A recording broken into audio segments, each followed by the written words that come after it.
Before air conditioning, before electric fans, before any of the modern comforts we take for granted, there were people who understood something profound about the earth beneath their feet and the stone around them. Medieval farmers, so often dismissed as primitive, had mastered a form of thermal engineering so elegant and so perfectly suited to their landscape that it stands today as a testament to human ingenuity, born from sheer necessity.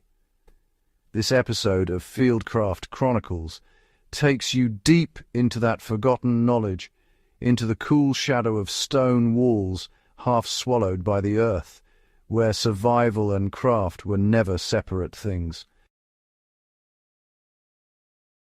To truly appreciate what these farmers built, you first have to feel what they were running from. Picture a midsummer day in rural England, southern France, or the sun-baked plains of Castile. No tree cover for miles, the harvest pressing down on every waking moment and temperatures climbing past what the human body can safely endure. There were no thermometers, no weather services, and no hospitals to treat heat stroke.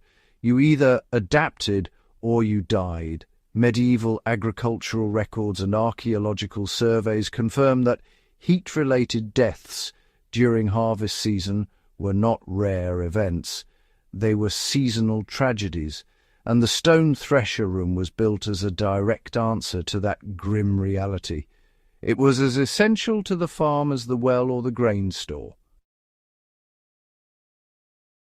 Walk into one of these surviving structures today, and the first thing that strikes you is the silence, followed almost immediately by the cool. The walls are massive, and often 2 to 3 feet of dressed or rough-cut stone, and that mass is the key. Stone absorbs heat slowly throughout the day, drawing thermal energy from the air inside the room and holding it within the wall itself, then releasing it gradually back into the cool night air. By morning, the room has shed that stored heat and stands ready to absorb another day's worth, a cycle as reliable as the sun itself. Many of these structures were also built partially underground, sunk 4 or 5 feet below the surface, where the Earth's temperature stays remarkably stable year-round, buffering the interior from the wild swings above. Combined with deliberate north-facing entrances that kept direct sunlight from ever penetrating, these rooms could maintain temperatures 15 to 20 degrees cooler than the scorching world outside. It's tempting, to think of these rooms as purely passive, just walls and stone really doing nothing at all. But medieval farmers actually understood airflow with a sophistication that rivaled anything you'd find in a formal engineering text. Small apertures were placed high in the walls, letting hot air escape through natural convection, while cooler air crept in low along the floor. None of this placement was ever accidental. These farmers observed how cool air pooled in valleys at night, how shade lingered longest against north-facing slopes, and how a single opening at the wrong height could, ruin the thermal performance of a room that might have taken months to build. This was empirical science, passed down not in books but through hands and memory. In the cooler months, these same rooms stored grain and salted provisions, and in high summer they became sanctuaries for the sick, the elderly, the very young, and for workers just sheltering through the most lethal midday hours. For the modern bushcrafter or survivalist, the medieval stone thresher room is a masterclass in what fieldcraft truly means: the ability to read your environment and use it intelligently, without technology, without electricity, with nothing beyond observation and skilled hands. The farmers who built these rooms had learned to see their landscape as a thermal map to identify where cold air pooled, where the earth stayed cool, where stone held heat slowly enough to serve as a living battery overnight. These principles translate directly into modern practice. A north-facing entrance, a structure dug partially into a hillside, thick earthen or sod walls, Each choice compounds the others, creating a cumulative thermal effect that can mean the difference between a restful shelter and a dangerous oven. The medieval farmer chose stone because it worked, and, well, he understood precisely why.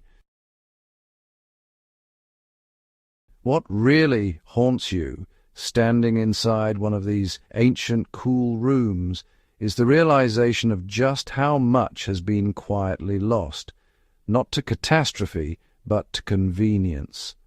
As mechanical refrigeration became affordable in the 20th century, 1,000 years of accumulated thermal wisdom was simply forgotten.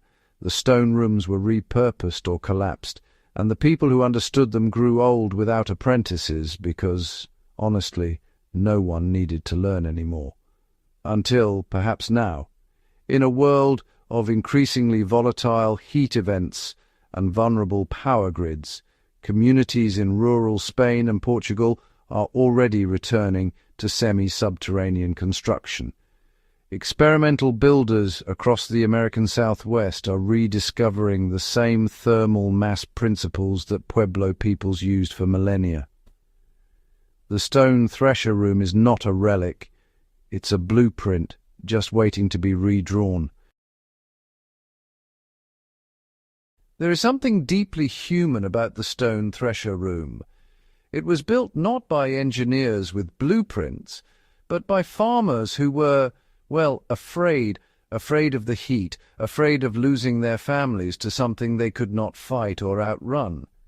And so they built. They piled stone on stone, read the shadows, listened to the earth, and created something that has outlasted them by centuries, and honestly will outlast us still. That is the spirit of Fieldcraft, not the glamour of gear or the romance of wilderness adventure, but the quiet, determined intelligence of people who refused to be defeated by their environment. Every time you orient a shelter away from the afternoon sun, every time you dig into the earth for its constant temperature, you are continuing a tradition stretching back to the very first farmers who looked at a scorched plain and thought, there has to be a better way. There always is. You just have to know where to look. If this episode opened your eyes to the deep Fieldcraft wisdom hidden in history, then Fieldcraft Chronicles is your channel.